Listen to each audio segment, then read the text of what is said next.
F1, nasa hotel po tayo. Today po, interview tayo ng chef po about their specialized cuisine po. Hello po. Good morning po. I'd like to ask po ang name niyo po at ang brief history niyo po about your culinary experience po. So I'm Kelly Pastrana.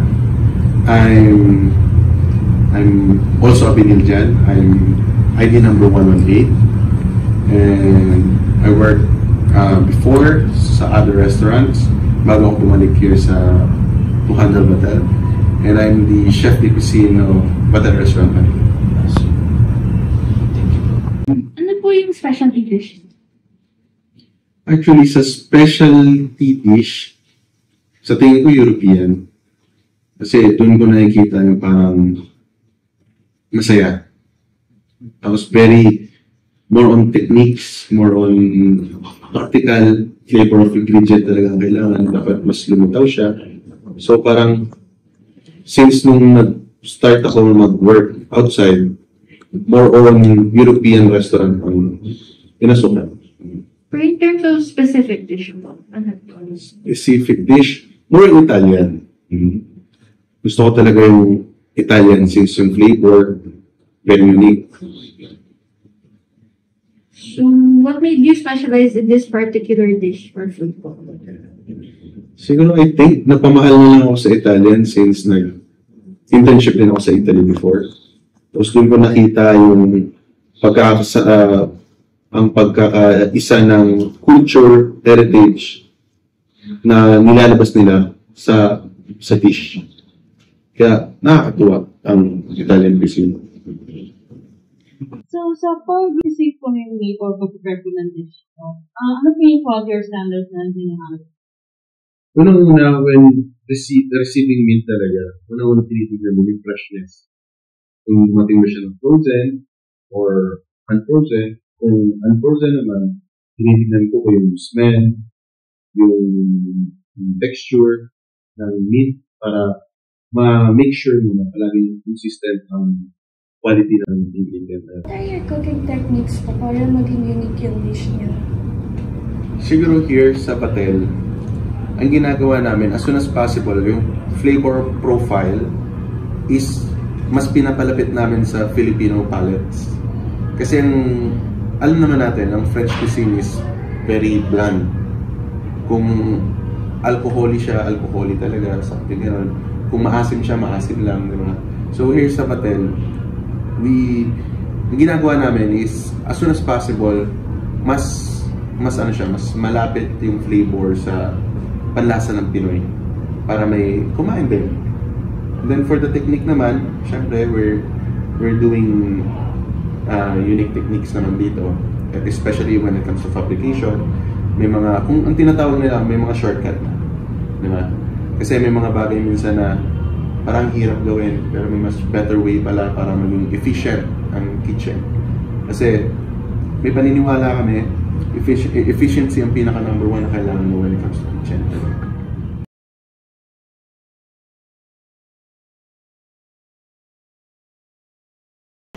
So ito, ang chicken parmigiana, isa sa mga pinakasikat na, isang sa mga pinaka binabalik-balikan dito sa Batel. Yung chicken parmigiana.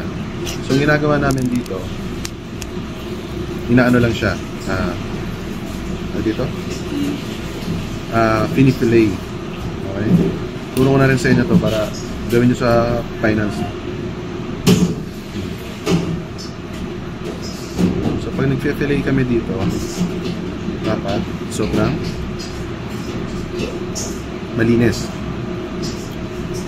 Okay?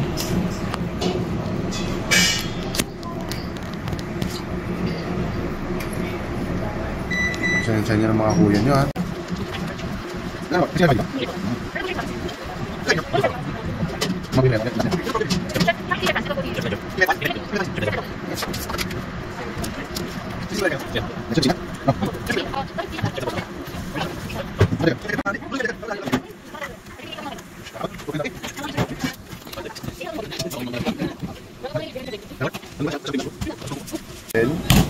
Pinapound natin.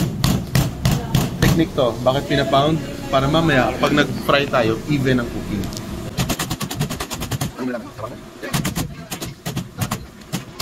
Hihiwain natin to. Then, you have 2 separate orders na. Kapag nagsisison ng Feb, hindi ang flour ang sinisison, okay? Hindi ka nag-aasin sa Feb. Nag-aasin ka palagi sa chicken, sa protein. Kasi ito, tama lang. Not too much. Then, pepper.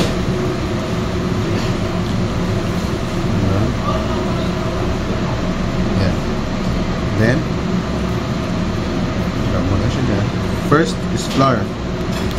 Para mas kumapit ang... Bakit nag-flour? Para mas kumapit yung egg. Kasi kapag hindi ka nag-flour, dudulas lang yung egg sa meat mo. Hindi ka kapit yung bread. Yan. Okay?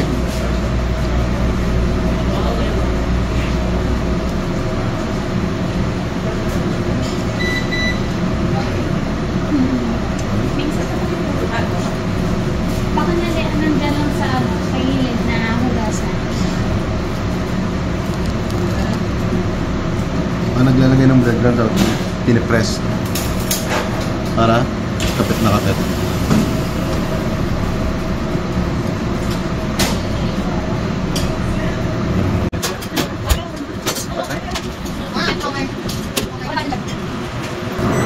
Sa fryer, dapat may dalawa ka. May for meat and then for vegetable lang.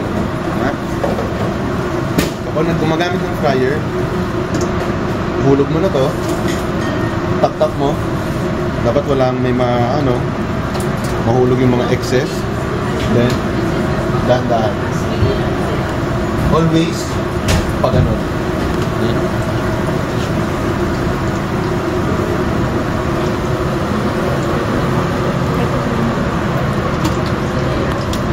So, ang ginagawa naman natin dito, usually, hindi pa yan maluluto.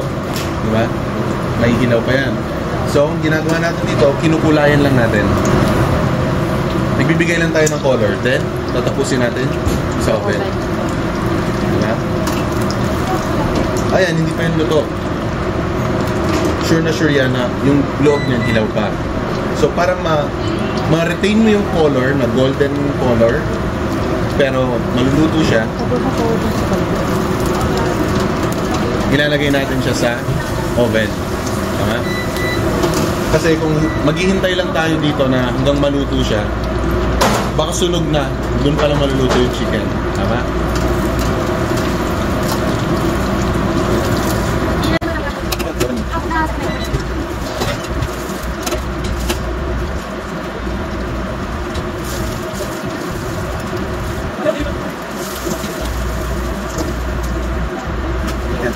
Sure yan, hilaw pa yan.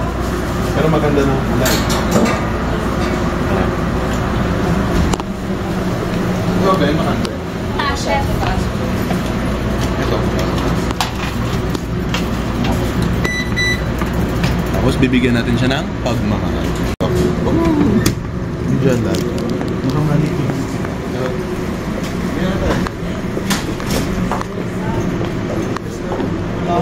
Ay, na kay Jay. Isang technique din, kailangan yung alamin yung internal temp. Diba?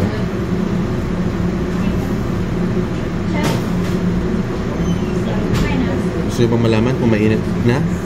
Huwag na, masakit na. Ayan, okay na siya internally.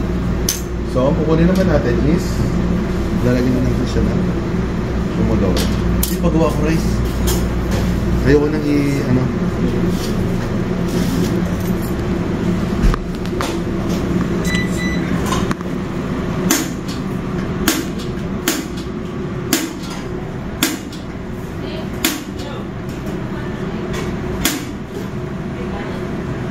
Ganda ng salamander nila. 707 when?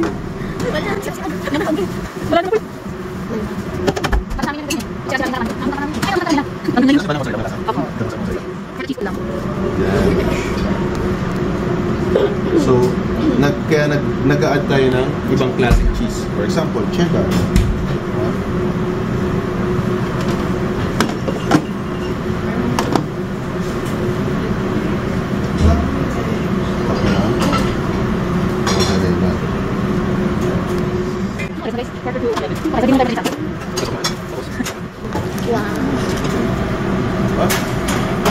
Sobrang lapot siya.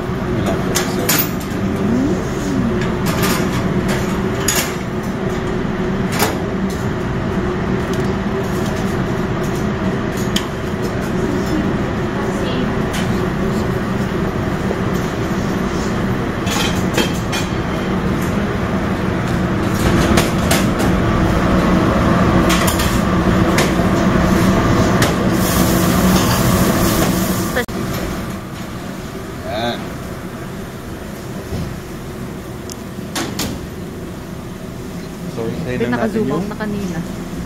rice.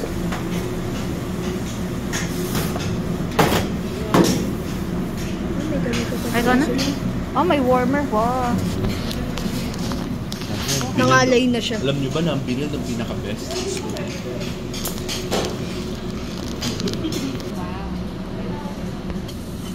Siyempre, kailangan nyo matikman to.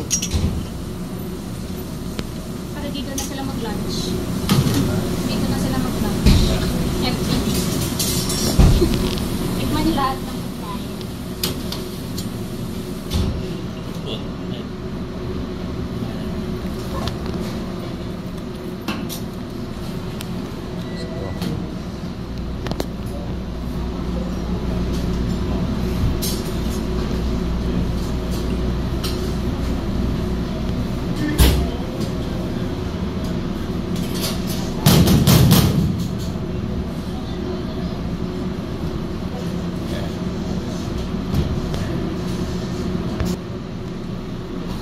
Watch the fork, guys.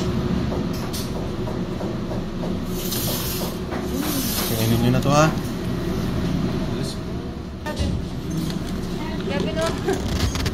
Paano to? Dali natin ito sa harap. That's it for today po. Salamat po sa Hotel Restaurant po sa pag-interview